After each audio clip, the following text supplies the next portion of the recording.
Bonjour à tous. Aujourd'hui, partons ensemble pour un voyage extraordinaire dans l'univers d'Au bonheur des dames, le chef-d'œuvre d'Émile Zola.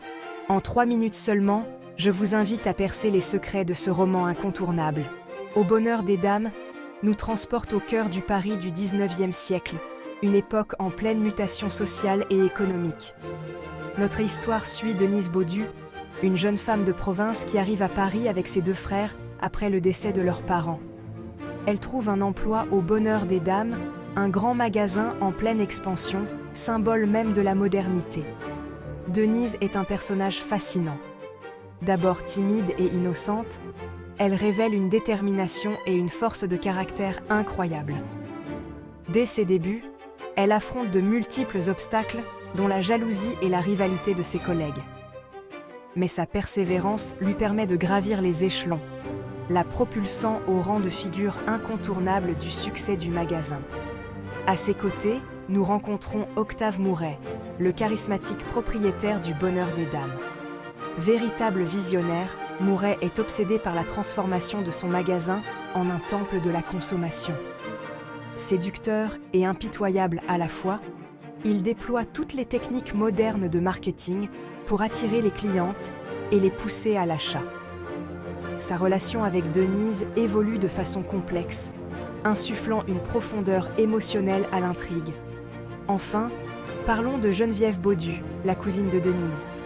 Geneviève est un personnage tragique. Elle incarne le monde déclinant des petits commerces, incapable de rivaliser avec les grands magasins. Dévouée à sa famille, elle se retrouve écrasée par les forces économiques qui la dépassent. Le contexte social dans lequel se déroule l'histoire est tout aussi captivant.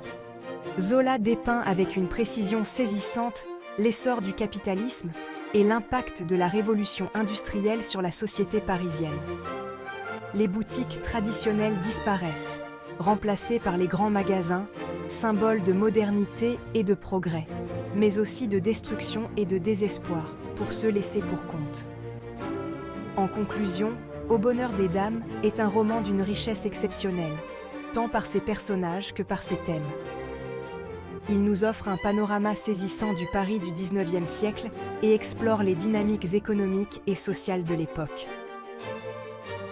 À travers les personnages de Denise, Octave et Geneviève, Zola nous dévoile les multiples facettes de la lutte pour la survie et le succès dans un monde en pleine mutation.